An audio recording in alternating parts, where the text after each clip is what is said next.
Hoy reconocemos, Señor, nuestra total necesidad. Necesitamos de tu presencia, que quebrante, que quite todo lo que tú no has puesto en nuestras vidas.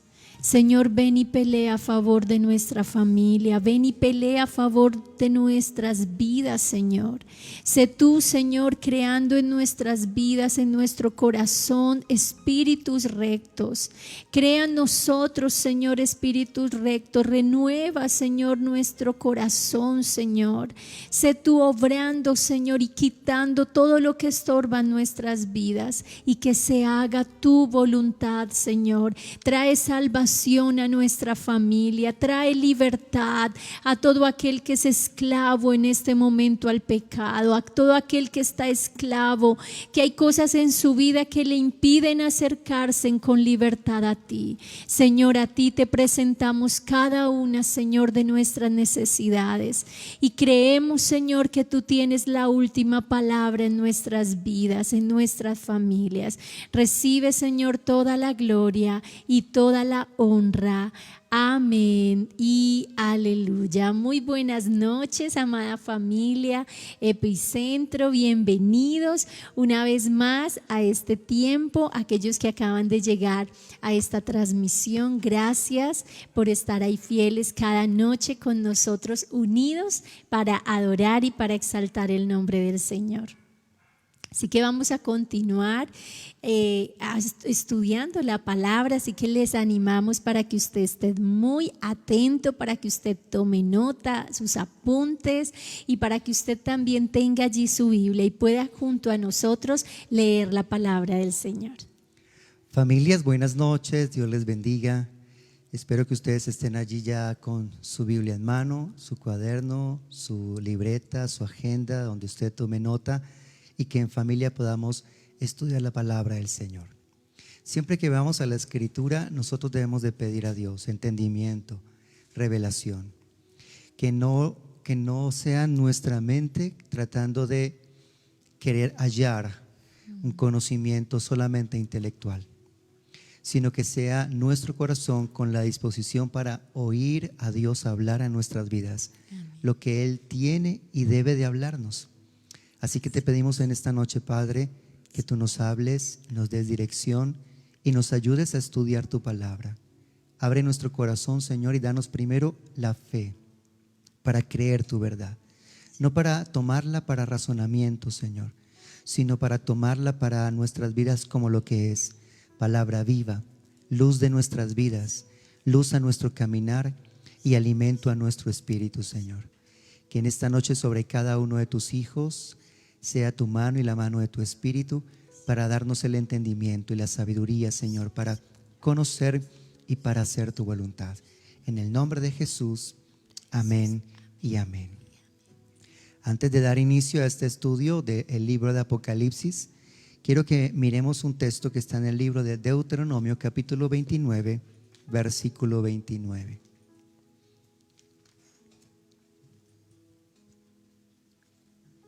Deuteronomio capítulo 29, verso 29. Las cosas secretas pertenecen a Jehová nuestro Dios, mas las reveladas son para nosotros y para nuestros hijos para siempre, para que cumplamos todas las palabras de esta ley. Una vez más, vamos a leerla. Las cosas secretas pertenecen a Jehová nuestro Dios, mas las reveladas son para nosotros y para nuestros hijos para siempre, para que cumplamos todas las palabras de esta ley. Amén. En esta nueva traducción viviente dice así: el Señor nuestro Dios tiene secretos que nadie conoce. No se nos pedirá cuenta de ellos. Sin embargo, nosotros y nuestros hijos somos responsables por siempre de todo lo que se nos ha revelado, a fin de que obedezcamos todas las condiciones de estas instrucciones. Amén. Lo que la Escritura nos dice aquí con claridad es: hay cosas secretas que solo sabe Dios, y hay otras que Él sí quiere que nosotros conozcamos. Son lo que ya la Biblia llama las reveladas. Pero estas reveladas, es decir, estos secretos que nos han sido dados a nosotros o confiados a nosotros, tienen un propósito. El propósito es que nosotros podamos vivir y cumplir la palabra de Dios. El propósito de toda revelación que Dios da, de toda palabra que trae a luz algo que estaba en lo oculto o en lo secreto, si viene de parte de Dios, tiene el propósito de que nosotros cumplamos su ley y vivamos conforme a su palabra y a su ley. ¿Por qué hablo de esto? Porque este es el principio del reino de Dios que se ve en toda la Escritura. Hay gente que quiere saber lo oculto. Muchos tenemos curiosidad por saber lo desconocido, lo que para nosotros no es conocido. ¿Cuántos quisieran saber el número de la lotería del día de esta noche? ¿Cuántos quisieran saber estas y otras cosas? Hay muchas cosas que nos son ocultas, que no nos ha dado a conocer, y Dios ha determinado que así sea. Pero hay algunas que Dios nos da a conocer. ¿Y para qué nos da a conocer Dios lo que está oculto, pero que Él quiere sacarlo a la luz o revelarlo a nuestras vidas? Es con un propósito, que nosotros vivamos de acuerdo a lo que Él ya estableció en su palabra como la ley para nuestras vidas. Tiene ese propósito, tiene ese objetivo. Y hablo esto porque esta noche queremos comenzar a estudiar el libro de Apocalipsis. ¿Quién no ha escuchado el libro de Apocalipsis? El libro de Apocalipsis es de hecho el libro en la Biblia más conocido, más mencionado, más nombrado, y que la gente tiene en su conciencia o en su mente con más recordación acerca de la Biblia. Muy por encima, por ejemplo, del libro de Génesis o del libro de los Salmos. La gente a veces desconoce cuáles son los evangelios, los que apenas tienen su primer contacto con la Biblia, pero de hecho saben que Apocalipsis está en la Biblia. Sí. Y que es el último libro de las Escrituras, está allí al final de nuestras Biblias, al final del Nuevo Testamento. La palabra Apocalipsis proviene de una palabra griega que es apocaliptus. Apocaliptus significa revelación. Así que cuando hablamos de Apocalipsis, también hablamos por su nombre en el griego del libro de las revelaciones. Y por eso quería traer este texto de Deuteronomio antes de comenzar a leer o a estudiar el libro de Apocalipsis. Porque el libro de Apocalipsis es un libro lleno de simbología. Pero allí hay algunas revelaciones. Como su nombre lo dice, es un libro de revelaciones. ¿Y qué significa revelar? Significa dejar ver lo que está tras un velo. Lo que está detrás de un velo, se quita el velo para que podamos ver con claridad. Y las cosas que Dios ha querido revelar en Apocalipsis tienen este propósito: que nosotros vivamos obedeciendo su palabra y cumpliendo sus mandamientos y caminando siempre en su ley. Así que, iglesia, vamos al libro de Apocalipsis. Vamos al capítulo número 1 y vamos a ir por cada uno de estos párrafos. Ya en nuestras Biblias hay unas pequeñas separaciones de los textos en párrafos, como dándonos un pequeño bosquejo. Los versos 1 al 3 es como la bienvenida que nos da el libro. Es el inicio y es el saludo y es la razón y el porqué del libro. ¿Y por qué de esta escritura? ¿Por qué de esta compilación que hizo el apóstol Juan de lo que el Señor le mostró, le reveló a él y a su iglesia para los tiempos finales? Apocalipsis capítulo 1 versos 1 al 3 dice: la revelación de Jesucristo que Dios le dio para manifestar a sus siervos las cosas que deben suceder pronto, y la declaró enviándola por medio de su ángel a su siervo Juan, que ha dado testimonio de la palabra de Dios y del testimonio de Jesucristo y de todas las cosas que ha visto. Bienaventurado el que lee y los que oyen las palabras de esta profecía y guardan las cosas en ella escritas, porque el tiempo está cerca. Amén. Vamos a leer en la Nueva Traducción Viviente estos mismos 3 versos. Dice: esta es una revelación de Jesucristo, la cual Dios le dio para mostrar a su siervo los acontecimientos que deben suceder pronto. Él envió a un ángel a presentarle esta revelación a su siervo, Juan, quien relató con fidelidad todo lo que vio. Este es su relato de la palabra de Dios y del testimonio de Jesucristo. Dios bendice al que lee a la iglesia las palabras de esta profecía y bendice a todos los que escuchan el mensaje y obedecen lo que dice, porque el tiempo está cerca. Muy bien. ¿Quién se presenta como el que trae la revelación? Dios se presenta como quien trae la revelación, el Señor Jesucristo. Es una revelación ¿para quiénes? Para los siervos del Señor Jesucristo.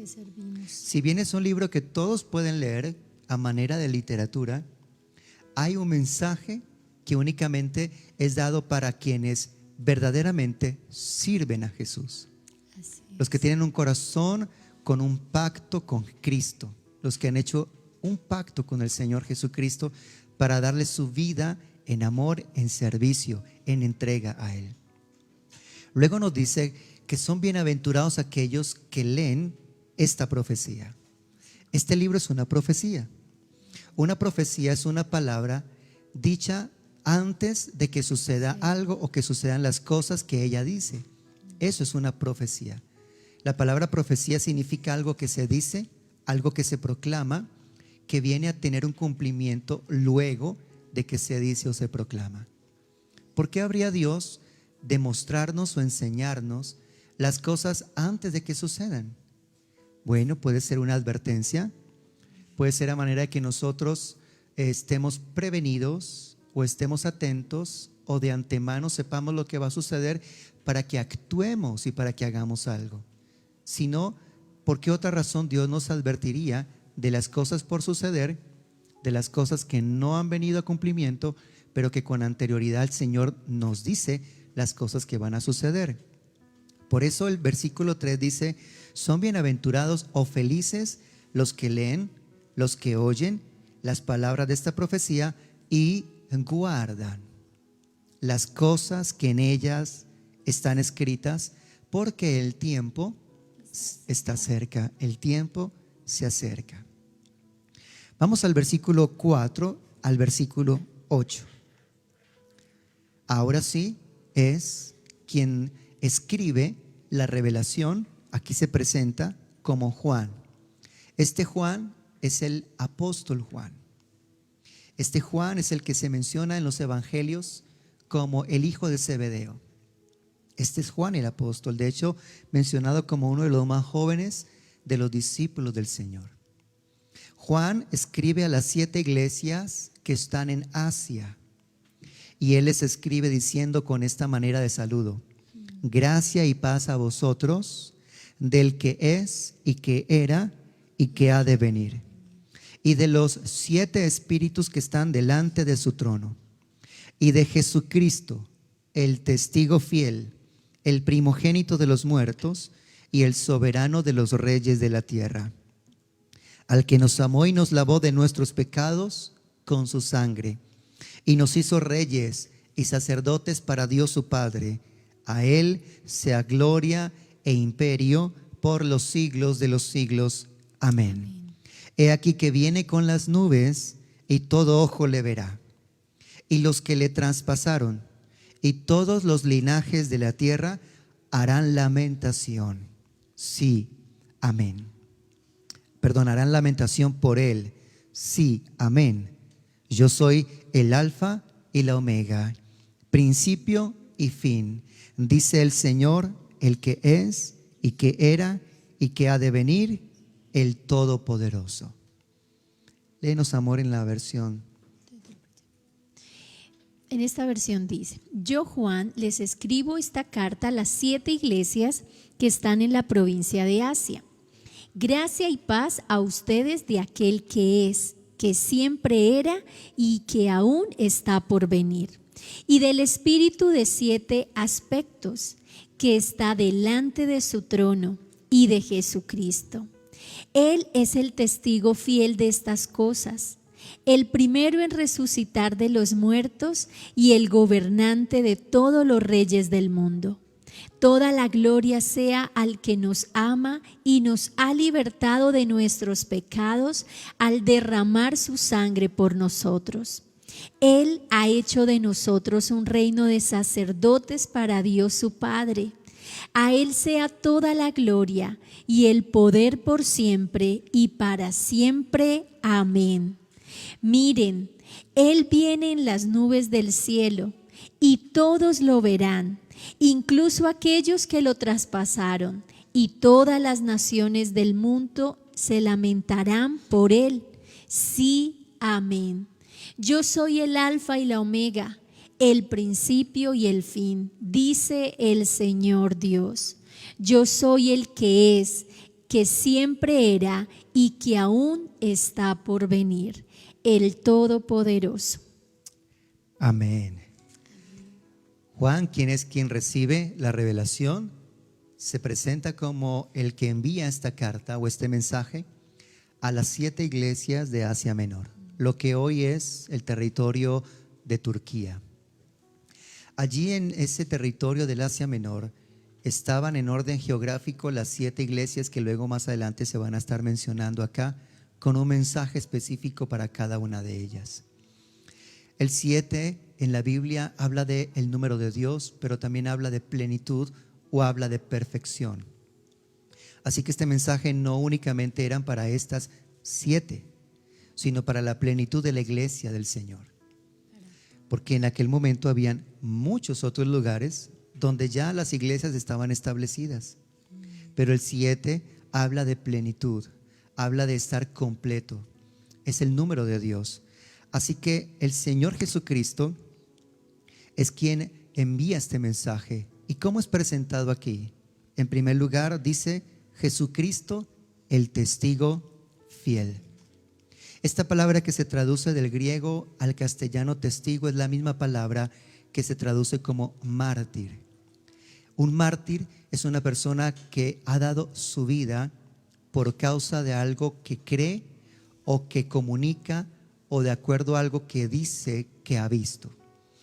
Este es el testigo fiel, Jesucristo.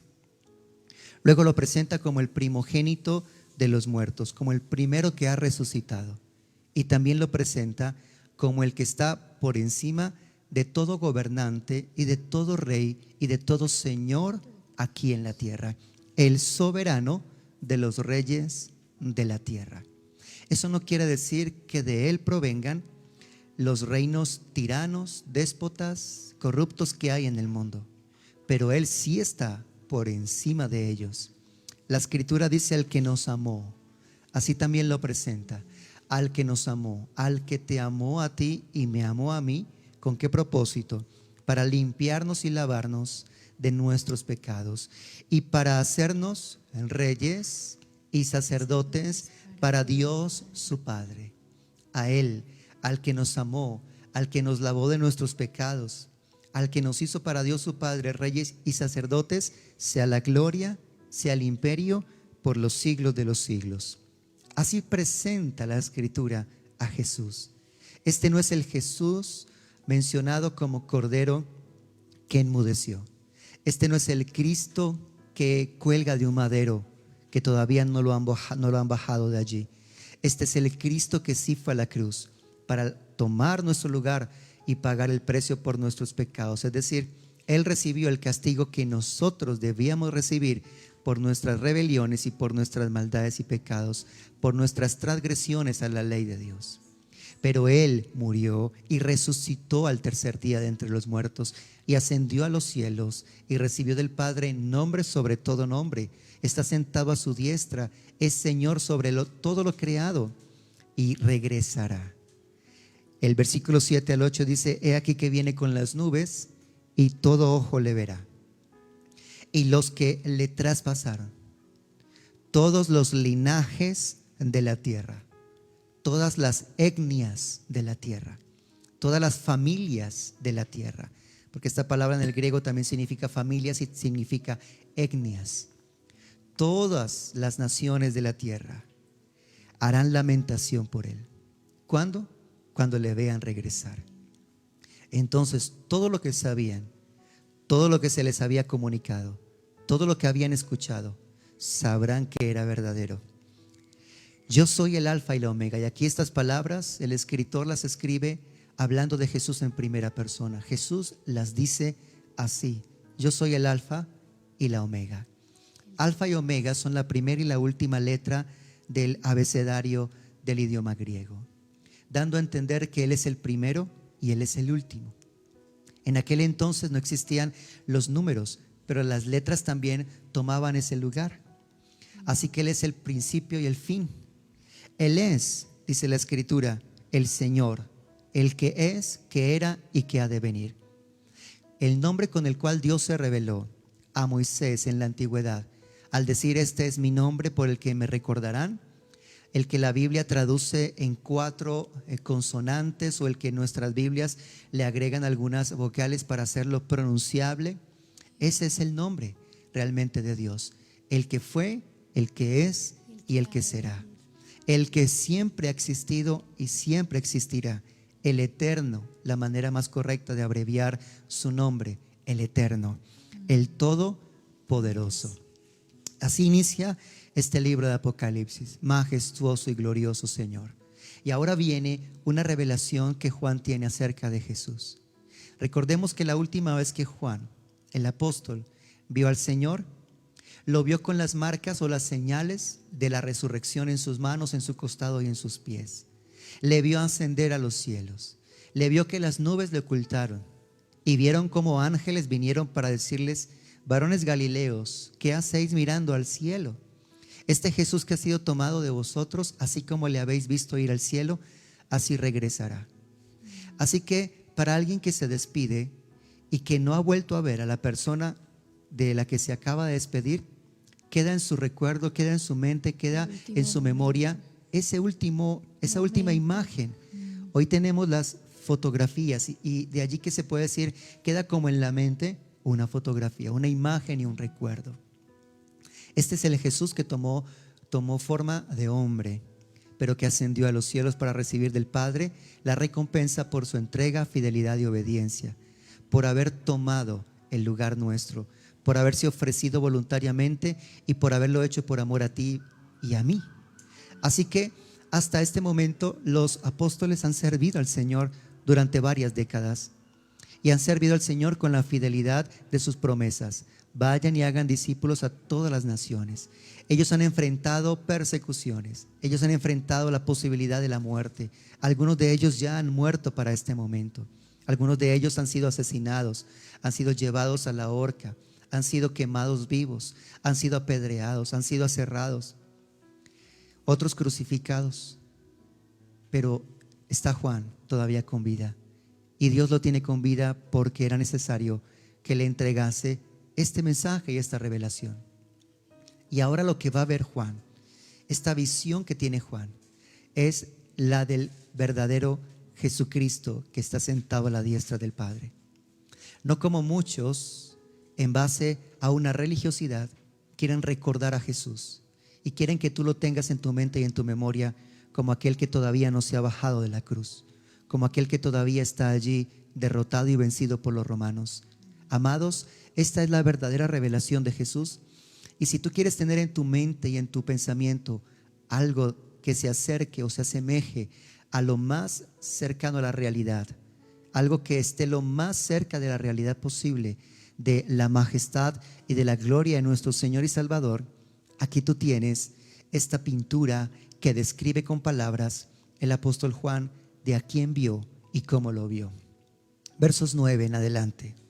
Yo, Juan, vuestro hermano y copartícipe vuestro en la tribulación, en el reino y en la paciencia de Jesucristo, estaba en la isla llamada Patmos. Esta isla está en el mar Egeo, frente precisamente a la costa de lo que es Turquía hoy en día, y frente al puerto de Éfeso, la primera iglesia, como si un cartero hiciera el recorrido para llevar las cartas por los caminos reales de aquella época. Así está diciendo Juan: yo estaba allí en la isla de Patmos. Estaba en la isla de Patmos por causa de la palabra de Dios y el testimonio de Jesucristo. Yo estaba, dice Juan, en el Espíritu en el día del Señor, y oí detrás de mí una gran voz como de trompeta. Esta voz decía: yo soy el Alfa y la Omega, el primero y el último. Escribe en un libro lo que ves y envíalo a las 7 iglesias que están en Asia: a Éfeso, Esmirna, Pérgamo, Tiatira, Sardis, Filadelfia y Laodicea. Y me volví para ver la voz que hablaba conmigo, y vuelto vi 7 candeleros de oro, y en medio de los 7 candeleros a uno semejante al Hijo del Hombre, vestido de una ropa que llegaba hasta los pies y ceñido por el pecho con un cinto de oro. Su cabeza y sus cabellos eran blancos como blanca lana, como nieve, sus ojos como llama de fuego, sus pies semejantes al bronce bruñido, refulgente como en un horno, y su voz como estruendo de muchas aguas. Tenía en su diestra 7 estrellas. De su boca salía una espada aguda de 2 filos, y su rostro era como el sol cuando resplandece en su fuerza. Cuando le vi, caí como muerto a sus pies. Y él puso su diestra sobre mí, diciéndome: no temas, yo soy el primero y el último, el que vivo y estuve muerto. Mas he aquí que vivo por los siglos de los siglos. Amén. Y tengo las llaves de la muerte y del Hades.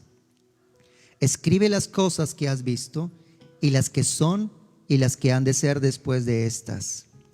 El misterio de las 7 estrellas que has visto en mi diestra y de los 7 candeleros de oro.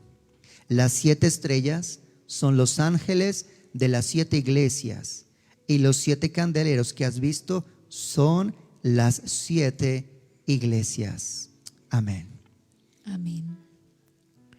Yo, Juan, soy hermano de ustedes y su compañero en el sufrimiento, en el reino de Dios y en la paciente perseverancia a la que Jesús nos llama. Me exiliaron a la isla de Patmos por predicar la palabra de Dios y por mi testimonio acerca de Jesús. Era el día del Señor y yo estaba adorando en el Espíritu.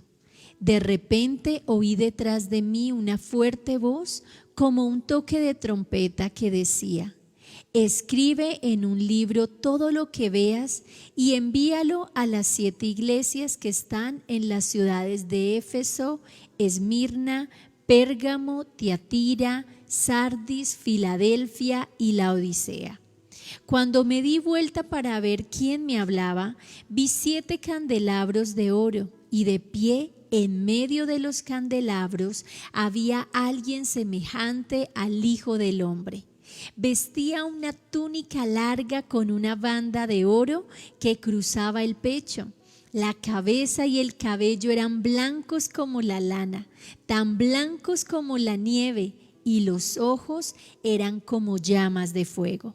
Los pies eran como bronce pulido, refinado en un horno, y su voz tronaba como potentes olas del mar.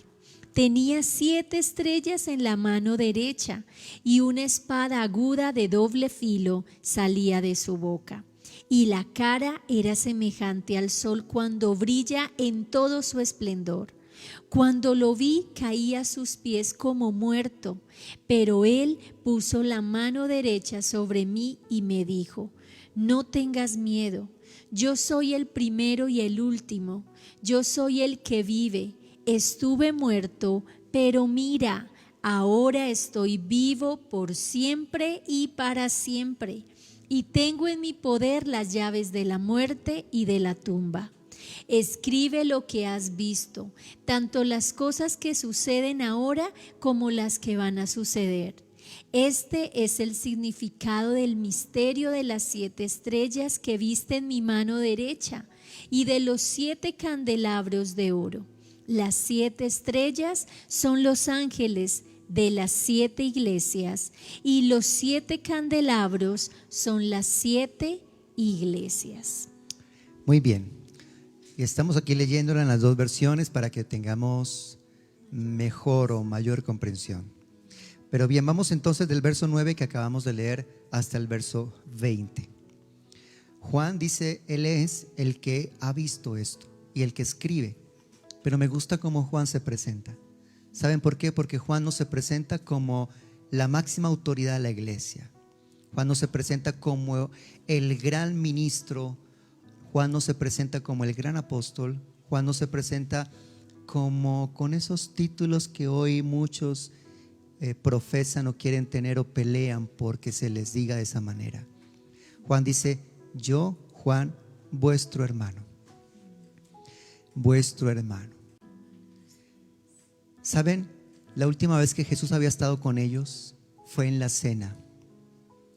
En la cena en la que les enseñó a que ellos debían ser siervos los unos de los otros. Y que si alguno quería ser el primero, debería ser el servidor de todos. Jesús les dijo, yo estoy en la mesa como el que sirve o como el que es servido. Y Jesús estaba en la mesa como el que era servido. Pero allí se levanta, él estaba siendo servido por ellos, pero inmediatamente se levanta, se quita su manto que era sinónimo de autoridad, y lo que se coloca es una toalla, se la ciñe y comienza a lavar los pies de los discípulos. Cuando llega Pedro, Pedro le dice, Señor, tú no me lavarás los pies. ¿Saben por qué? Porque ese era el oficio y esa era la tarea que hacía el esclavo inútil, llamado así, esclavo inútil. La persona de la más baja condición, el más bajo rango dentro de los sirvientes de una casa o de una familia. Así que Pedro dice, Señor, tú no me lavarás. Pero el Señor le dice, Pedro, si yo no te lavo, no tienes parte conmigo. Y él entonces dice, Señor, lávame la cabeza, las manos, los pies, todo. Y el Señor dice, no, los que ya están limpios solo necesitan lavarse en los pies. Y dice algo allí, Jesús, vosotros estáis limpios por la palabra que os he hablado. Y luego dice, pero no todos están limpios, refiriéndose a Judas. No tenía un corazón que la palabra, él no había permitido que la palabra del Señor le hubiera purificado. Él no había recibido verdaderamente la palabra del Señor y al Señor de la palabra. Esta enseñanza estaba en la mente y en el corazón de ellos. Si bien los títulos que el Señor entrega, los entrega a manera de función, de responsabilidad y de servicio en la congregación. Pero todos nosotros no dejamos de ser lo que somos realmente unos para con otros. Somos hermanos. No tenemos una mayor posición delante del Padre. Todos somos iguales. Tenemos responsabilidades. Él nos ha confiado responsabilidades y tenemos un servicio que hacer. Y de allí los títulos o los nombres. Pero mis amados, somos hermanos. Y me gusta como Juan en esto, porque uno diría, pero qué tremendo este Juan. ¿A quién escoge Dios de entre todos los hombres del mundo de aquella época para entregarle esta gran revelación? Pero Él nos está tomando para sí el crédito y Él no está diciendo soy más o mejor que ustedes. Él no se está vanagloriando. Él no se está dejando llenar de orgullo. Por el contrario, cuando uno recibe de Dios, más comprende la gracia y más indigno se siente. Como cuando Pedro había visto al Señor predicar, Pedro había visto al Señor sanar, Pedro había visto al Señor echar fuera demonios. Pero el día en que él recibió aquella pesca milagrosa, cayó de rodillas y le dijo: apártate de mí, Señor, que soy hombre pecador. El verdadero efecto de la gracia, quien ha recibido verdaderamente la gracia de Dios, tiene eso en su corazón. Es una transformación que ocurre en lo más interno, en las fibras más internas de su interior, que nos lleva a comprender que nosotros somos realmente inmerecedores. Inmerecedores. Entre más recibes, entre más el Señor te entrega, entre más el Señor te da, eres inmerecedor. Lo que el Señor está diciendo aquí es: miren, yo soy vuestro hermano, dice Juan, y copartícipe vuestro en la tribulación. Yo también he vivido tribulación como ustedes. Yo también he participado de la persecución que ustedes han participado. Yo también he tenido que vivir los momentos de dolor, de afrenta, de escasez, de tribulación. Yo también he participado en lo mismo que ustedes en el reino de Dios, en el reino del Señor y en la paciencia de nuestro Señor Jesucristo. Allí la paciencia no se refiere a esperar, se refiere a sufrir y soportarlo. Estaba en la isla de Patmos por causa de la palabra. Estaba allí porque estaba preso. El apóstol Juan estaba preso por causa de la palabra de Dios y del testimonio que se le había entregado. Él sabía que debía llevar ese testimonio aún a costa de su propia vida. ¿Cuántos en este tiempo dicen: yo voy a mencionar a Jesús aunque me cueste? Muchas veces no queremos perder posiciones, nombres, amistades, trabajos por decir que somos creyentes. ¿Cómo nos parecemos a estos hombres de Dios del comienzo de la iglesia? ¿Cuánto nos falta? Yo estaba, dice Juan, en el Espíritu. Esto es una frase que puede significar que Juan estaba en un profundo momento de adoración. Juan estaba en una especie de éxtasis espiritual. Solo aquellos que han estado en esos momentos de intimidad, en adoración, en oración, donde tú sabes que tu espíritu está conectado con Dios, donde tú sabes que tu corazón está rendido a los pies del Señor, donde olvidas inclusive el tiempo. Momentos como los que muchos, yo creo, algunos allí han vivido, que luego después tú miras el reloj y dices: ¿a qué horas pasaron 2 horas? ¿A qué horas pasaron 3 horas?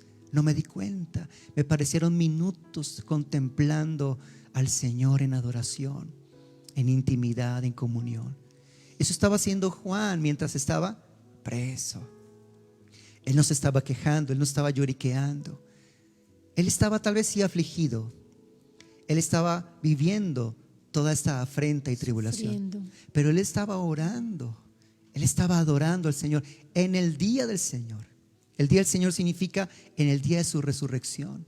Es el domingo, el primer día de la semana, el día que la iglesia primitiva optó por reunirse, el día del Señor. Así lo menciona el libro de Hechos. Estaba en el día del Señor en el Espíritu, y lo que oí fue una voz detrás de mí, una voz como de trompeta. ¿Cómo suena una trompeta? Fuertísimo. Fuertísimo. Mientras estuve en el colegio, en la secundaria, yo participé de lo que se conocía como la banda marcial. Y allí habían instrumentos como los tambores, las cajas, las liras y las trompetas. Y justo yo estaba delante de la parte de los vientos o de las trompetas, y esas trompetas sí que sonaban duro. Él dice: yo oí una voz como de trompeta que decía: yo soy el alfa y la omega, el primero y el último. Mire esto que le dice: escribe en un libro lo que ves. Porque luego más adelante le va a decir algo similar, pero con otra petición más o con otra instrucción más. Escribe en un libro lo que ves. Y eso que él vio y que está escrito en un libro es lo que tú tienes ahora, amado. Esta palabra, esta revelación está aquí. Envíalo a las 7 iglesias que están en Asia, y en el orden en que lo entregaría a un cartero, en el orden desde el puerto de Éfeso hasta la última: Éfeso, Esmirna, Pérgamo, Tiatira, Sardis, Filadelfia y la Odisea. Entonces él dice: yo me volví, es decir, me di vuelta para ver la voz que hablaba conmigo, y lo que vi fue 7 candeleros de oro. Prestemos atención. Aquí y en este libro específicamente está el número 7 por todo lugar. por todo lugar. 7 sellos, 7 trompetas, 7 iglesias, 7 candeleros. 7 candeleros de oro. En medio de los 7 candeleros, él ve al que describe de la siguiente manera: a uno semejante al Hijo del Hombre. Si hubo un título mientras Jesús caminó con ellos antes de ir a la cruz en su ministerio, fue este: el Hijo del Hombre. Tú lo puedes encontrar en los evangelios. El Hijo del Hombre, el Hijo del Hombre. Fue el título que él usó para sí mismo. Él dice: yo vi a uno semejante al Hijo del Hombre, pero estaba vestido de una ropa que llegaba hasta los pies y ceñido por el pecho con un cinto de oro.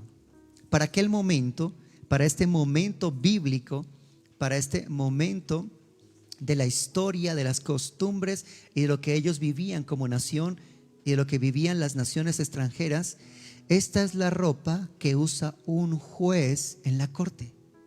Los jueces hasta el día de hoy tienen vestidos que van hasta los pies y siempre con un cinto que cruza su pecho, una banda que cruza su pecho. Así que lo que Juan ve es a una persona que está puesta con vestidos de juez. Y luego dice el versículo 14: su cabeza y su cabello eran blancos como blanca lana y como nieve, sus ojos como llama de fuego, sus pies semejantes al bronce bruñido, refulgente como en un horno, y su voz como estruendo de muchas aguas. Tenía en su diestra 7 estrellas, de su boca salía una espada aguda de 2 filos, y su rostro era como el sol cuando resplandece en su fuerza. Uno de estos días de verano en el que no haya nubes, a las 12 del mediodía, intenta mirar el sol sin ningún tipo de protección en tus ojos. No puedes. Esto es lo que describe Juan. Esto fue lo que yo vi. Ve sus ojos como llama de fuego. Esos ojos que todo lo ven, todo lo escudriñan, y que cuando nos miran nos hacen saber y sentir hasta la médula que no podemos esconder nada delante de su presencia, que estamos realmente como cartas abiertas ante Él. Sus cabellos, hablando de ancianidad, pero no de años, sino de autoridad. Lo que ve de sus pies, uno diría, bueno, pero ¿por qué no menciona el oro? Ustedes deben de saber que entre los metales, el bronce, cuando es bruñido, es decir, cuando es pulido, refleja un resplandor más intenso que el mismo oro. Brilla más que el mismo oro. O sea, aún el oro, si tú tratas de brillar el oro, no obtiene el brillo que obtiene el bronce. Y dice como bronce bruñido, pulido, como el que sale de un horno. Refinado. La escritura dice también allí que había algo en su diestra. En su mano derecha estaban 7 estrellas. Y de su boca salía una espada aguda de 2 filos. Nosotros sabemos, la carta a los Hebreos dice que la espada aguda es la palabra de Dios. La palabra de Dios. Él es el verbo de su boca ha salido toda esa palabra que tienes escrita en tu Biblia, desde el Génesis hasta el Apocalipsis. Él es el autor de esa palabra. No son los hombres. Dios usó al hombre para que escribieran y nos transmitieran, pero Él es el autor de esas palabras. De su boca sale esa espada aguda de 2 filos. Su rostro era como el sol cuando resplandece en su fuerza. Juan dice: cuando yo le vi, caí como muerto a sus pies. Esa es nuestra mejor posición delante del Señor. ¿Sabe? Nosotros no podemos, no debemos, no es lo correcto querer verle frente a frente, cara a cara, como si tratáramos de nosotros demandarle o reclamarle. No debiéramos tener esa actitud frente al Señor. No, sería una falta de respeto. Ahora, si tú lo ves como la religión te lo presenta, entonces sí. Pero si tú realmente lo ves como Él se revela, entonces teme delante de Él. Ten temor cuando hables de Él, cuando uses su nombre, cuando te refieras a Él, cuando hables de las cosas del Señor o cuando uses su palabra. Juan dice: yo caí como muerto a sus pies. Sin embargo, Él colocó su mano derecha sobre mí, dice Juan, y me dijo: no tengas temor, no temas. Yo soy el primero y el último y el que vivo. Sí, estuve muerto, mas he aquí que vivo por los siglos de los siglos. Amén. Este es el Cristo de la gloria, amados. Este es el Cristo que vendrá en su segunda venida, en su manifestación. Este es el Cristo que verán las naciones y harán lamentación por él, porque vendrá a juzgar a los que le traspasaron, a los que le rechazaron, a los que tuvieron en poco y pisotearon la sangre del Señor y las palabras del Señor. No vendrá como el cordero, sino como Él ya el vino juez. como cordero. Como cordero fue al matadero. No abrió su boca, enmudeció. Como oveja delante de sus trasquiladores, como bien profetizó Isaías en el capítulo 53. Pero este es el Cristo que ahora está en la diestra del Padre, en la majestad de las alturas, y que regresará. Y él dice: y tengo las llaves de la muerte y del Hades. Tumba. En términos de simbología, las llaves significa autoridad. Las llaves significa poder y autoridad. O sea que Él es el que tiene la autoridad sobre la muerte. Él es quien tiene la autoridad sobre el Hades. El Hades o el Seol. Hades en griego, Seol en hebreo, es el lugar de los muertos. Todos los muertos, el Señor es el que tiene la autoridad para llamarlos de allí a la vida eterna, a la resurrección eterna. Él es quien tiene la autoridad. Los que han muerto, y aun si nosotros muriésemos, tenemos la esperanza que Él es el que tiene las llaves de la muerte. Para un verdadero creyente en el Señor, para un verdadero cristiano, la muerte no representa miedo. La muerte simplemente es como un ascensor. Nosotros ahora vivimos en un lugar donde tenemos ascensor. Me paro frente al ascensor, el ascensor se abre y yo cruzo y voy al siguiente piso. Eso es la muerte. Es sencillamente una puerta que se abre para subir a la presencia del Señor. Cambia nuestra perspectiva no solo de la vida, sino también de la muerte. El salmo, no recuerdo el salmo, pero hay un salmo en el que David dice: tú nos guiarás aún más allá de la muerte. Él es el que te recibe a las puertas de la muerte para llevarte a su presencia. Él es el que dijo allí en la cruz, aquel hombre que arrepentido le dijo: acuérdate de mí cuando vengas en tu reino, hoy estarás conmigo en el paraíso. Él es el que tiene las llaves de la muerte y el Hades. Y le dice a Juan por segunda vez: escribe las cosas que has visto. Esto fue lo primero que le dijo allí en el versículo 10. Escribe en un libro lo que ves. Pero ahora le dice algo más: las que son y las que han de ser después de estas. Así que aquí le está hablando de tres tiempos. Las cosas que has visto, le está hablando tiempo pretérito, tiempo pasado. Las cosas que son, las cosas que acontecen en el presente, y las cosas que han de ser después de estas. Las cosas que sucederán, están por suceder. Amados, Él es el que tiene el control de toda la historia. Él es el Señor de la historia. Tanto en el Antiguo como Nuevo Testamento, así se presenta nuestro Dios. Eso no quiere decir que lo que se escribe en la historia venga precisamente de la mano de Dios. De Él no viene la enfermedad, de Él no viene la muerte, de Él no vienen los gobiernos corruptos, de Él no vienen los reyes tiranos. Pero Él es el Señor de esa historia.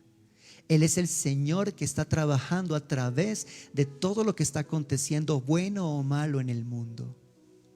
Él tiene el control. Él es el que puede decir: hasta aquí, y nadie más puede cruzar de allí. Él es el que puede abrir y que crucen las consecuencias naturales de nuestras decisiones desastrosas y alejadas de su voluntad. Él es el Señor de la historia.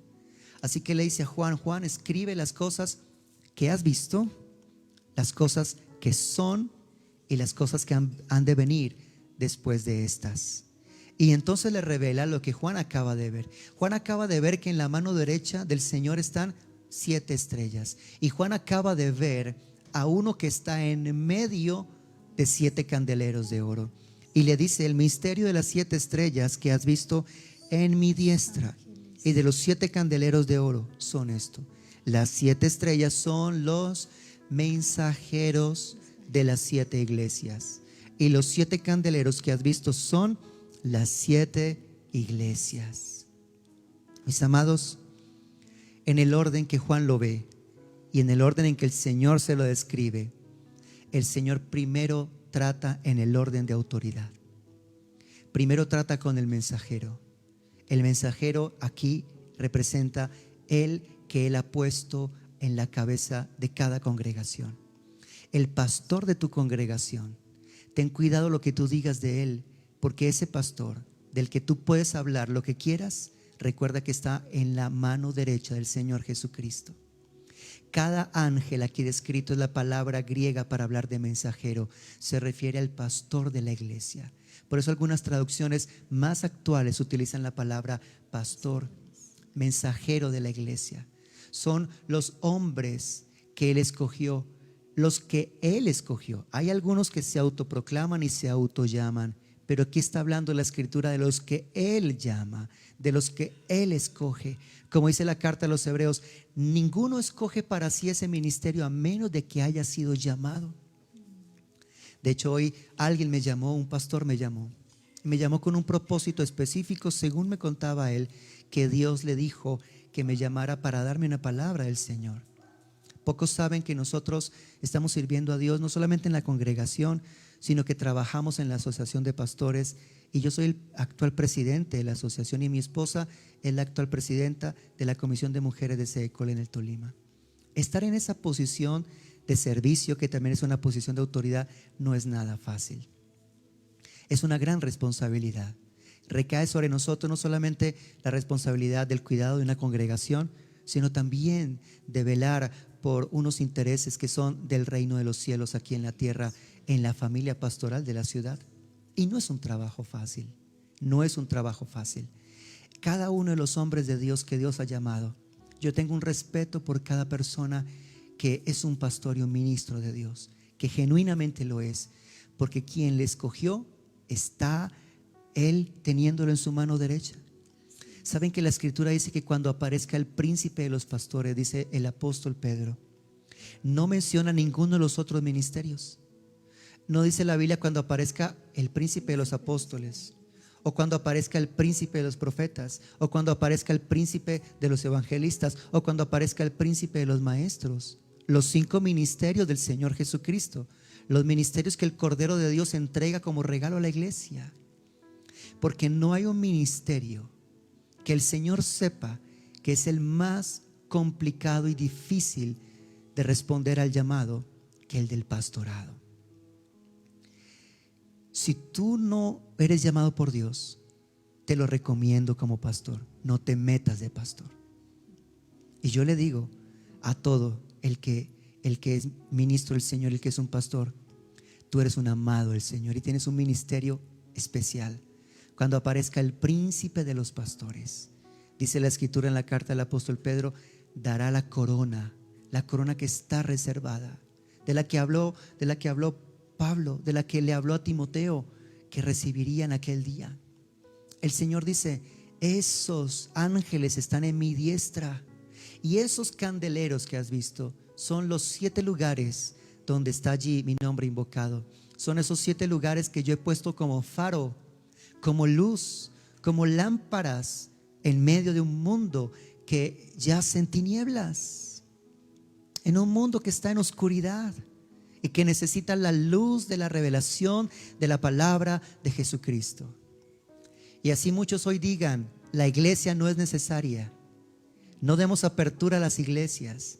No importa, de una u otra manera haremos que el mensaje llegue, que se comunique la verdad de Dios, que se enseñe la palabra de Dios, que el mundo conozca que Él es el Señor, el que vino, pero que también está por venir para establecer su reino eterno de justicia y de verdad, para poner orden a este caos, a este mundo en el que impera Satanás en aquellos que le sirven a través de sus engaños y maldades. El Señor Jesucristo se presenta así en el comienzo del libro de Apocalipsis. Y los biblistas, los que trajeron esta palabra y la recopilaron para que hoy la tengas en un libro, en un volumen de 66 libros, decidieron colocar este capítulo allí, este final, y dar comienzo al siguiente capítulo con los mensajes de cada una de las 7 iglesias. Pero por el tiempo, ya ustedes saben, mañana en la noche nos volvemos a encontrar para estudiar cada uno de estos mensajes de estas 7 iglesias. No que solamente fueran 7 iglesias, sino que estas 7 iglesias que representan la plenitud de la iglesia del Señor Jesucristo están representadas aquí. Cada creyente, cada ministro, cada servidor de Dios, cada copartícipe en el Evangelio está representado en alguna de estas 7 iglesias.